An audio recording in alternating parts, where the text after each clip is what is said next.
नमस्कार।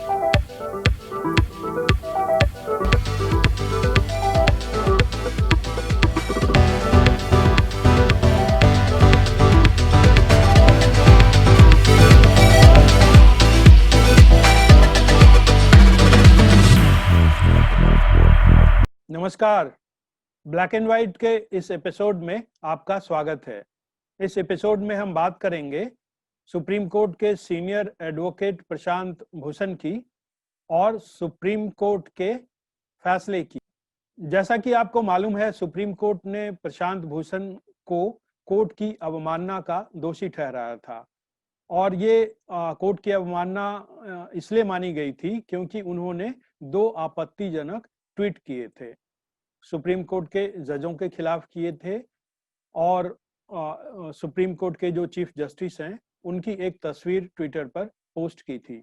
इन दोनों ट्वीट के लिए सुप्रीम कोर्ट ने प्रशांत भूषण को सुप्रीम कोर्ट की अवमानना का दोषी ठहराया था।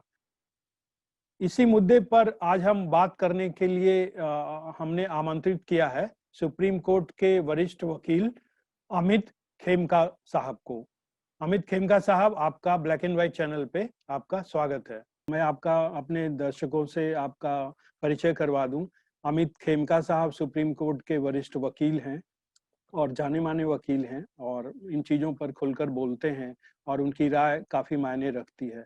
तो सर, मैं आपसे ये पूछना चाह रहा हूँ कि सुप्रीम कोर्ट ने जो सज़ा सुनाई है इसका क्या मतलब है? देखिए, मुझे ये लगता है कि सुप्रीम कोर्ट ने एक बैलेंसिंग करने की कोशिश की है कि जहां उन्होंने ये एक मैसेज आम जनता को देना चाहते हैं कि कोई भी व्यक्ति इस प्रकार से किसी भी जज के बारे में अगर कोई टिप्पणी या टीका टिप्पणी करता है तो उसको सीरियसली लिया जाएगा, और चाहे वो व्यक्ति कोई भी हो। लेकिन दूसरी तरफ प्रशांत भूषण के जो ट्रैक रिकॉर्ड है, उन्होंने जो सेवा की है सोसाइटी की, उन्होंने बहुत सारी PIL डाली हैं, उन्होंने बहुत सारा कोर्ट के अंदर बहुत इंपॉर्टेंट केसेस किए हैं, उनको देखते हुए कोर्ट ने ये सही समझा कि उनको जेल भेजने की सजा ना दी जाए, उनको कन्विक्शन जो सेंटेंस है वो ऐसा ना किया जाए। तो उन्होंने एक टोकन उनके ऊपर फाइन ₹1 का किया। अच्छा, इसमें एक जो मेरा सवाल ये बन रहा है फिर कि आम जनता जो इन सारी चीजों को देख समझ रही है और सुप्रीम कोर्ट की भी बात सुन रही है और प्रशांत भूषण की भी बात सुन रही है, तो आम जनता के बीच क्या मैसेज जाएगा? देखिए, बात यह है कि जहां तक आम जनता का सवाल है, प्रशांत भूषण एक बहुत ही सीनियर एडवोकेट हैं। ऐसा नहीं है कि उन्होंने पास्ट में जो कुछ भी कहा है या जो कुछ भी किया है वो बिल्कुल सही या किया है, उसका कोई सर्टिफिकेट देने का ना मुझे अधिकार है, ना मैं कोई सर्टिफिकेट दे रहा हूँ। लेकिन उन्होंने जो कुछ भी बात कही, और जैसा कि उन्होंने कहा कि मैं अपने अंतःकरण से, मैं अपनी कॉन्शियंस से जिस बात को सही समझता था मैंने कहा, और उन्होंने ये अपनी ये कहा कि ये एक लॉयर की, ये जो ऑफिसर ऑफ कोर्ट होता है, एक वकील जो कोर्ट का ऑफिसर होता है, उसका ये फर्ज बनता है कि अगर वो ये देखे कि किसी जज का या कोर्ट का आचरण ठीक नहीं है तो उसके ऊपर वो अपनी आवाज उठाए। ये बात अलग है कि मेरी राय में उस आवाज को उठाने के लिए शायद ट्विटर अपने आप में एक सही जरिया नहीं है। अगर कोई किसी जज के बारे में आपको कुछ कहना है तो वो प्रेसिडेंट ऑफ इंडिया को एक लेटर लिख सकते थे, ये कह सकते थे कि ये जज का आचरण ठीक नहीं है। वो पार्लियामेंट को लिख सकते थे, वो MPs को लिख सकते थे, लेकिन ट्विटर का इस्तेमाल करना शायद मेरी राय में ठीक नहीं था।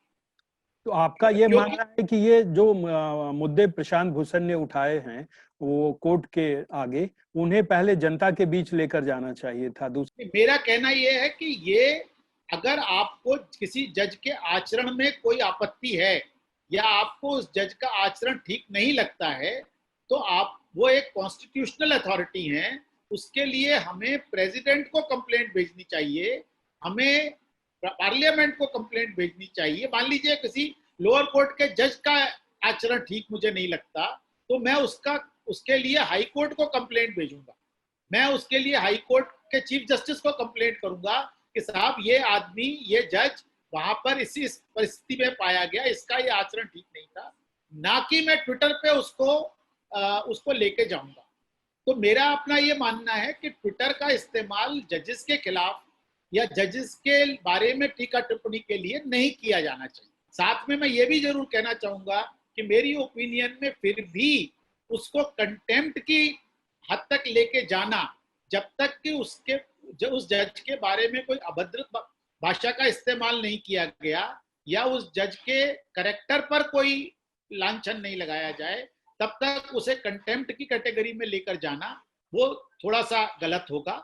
और मेरा ये भी मानना है कि जब भी कोई किसी व्यक्ति के खिलाफ कंटेम्प्ट का चार्ज लगाया जाता है, तो उस व्यक्ति को ये स्वतंत्रता होनी चाहिए कि वो एविडेंस दे कि उसका चार्ज ठीक है, उसने जो बात कही उस बात को वो प्रूव कर सकता है, उसे वो साबित कर सकता है।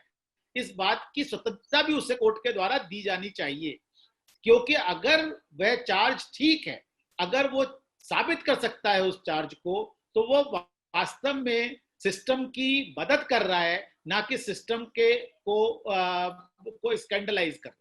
इसमें एक सवाल ये उठता है कि प्रशांत भूषण ने जो अपनी बातें कही हैं, जो भी ट्वीट किए या इसके पहले जजों को भ्रष्ट कहा, उसके बारे में सफाई में उन्होंने हलफनामे दाखिल किए हैं। 142 पेज का हलफनामा उन्होंने दिया है। तो आपको क्या ये क्या न्यायालय में में ऐसी कोई व्यवस्था होती है कि अगर कोई वकील किसी जज के बारे में कोई चीज कहे और फिर हलफनामे में अपनी सफाई दे, तो ये न्यायालय उस पर सुनवाई कर सकती है, या ऐसी कोई भी बात नहीं, वो उस पर जांच हो सकती है? अगर किसी व्यक्ति ने, सपोज मुझे ये पता चलता है कि एक जज ने करप्शन से बहुत सारी संपत्ति अपने पास इकट्ठी कर ली, तो मेरा ये फर्ज बनता है कि मैं पहली बार कंप्लेंट उसके सुपीरियर अथॉरिटी को दूं, मैं हाई कोर्ट के चीफ जस्टिस को जाऊं और मैं वो सारे तथ्यों के साथ मैं वो कंप्लेंट दूं। अगर उस कंप्लेंट पर कोई कार्रवाई नहीं होती, तो मेरे पास रिट का तरीका है कि मैं एक हाई कोर्ट में जुडिशियल साइट पर रिट डाल सकता। जी, लेकिन इसमें आपको नहीं लगता कि अगर इन चीजों को सही मान लिया जाए, प्रशांत भूषण की बातों को सही मान लिया जाए, उन्होंने जो फोटोग्राफ डाले वो सही मान लिया जाए, जो ट्वीट किया जजों के बारे में वो सही मान लिया जाए, तो कल को किसी छोटी जगह पे, किसी जिला में, सुपौल में, लखीमपुर खीरी में, नौगांव में, कि ये इससे अराजकता फैल सकती है, कोई जजों की कोई भी तस्वीर डाल सकता है या उसके फैसले पे सवाल उठा सकता है, कोई अभद्र बातें कह सकता है।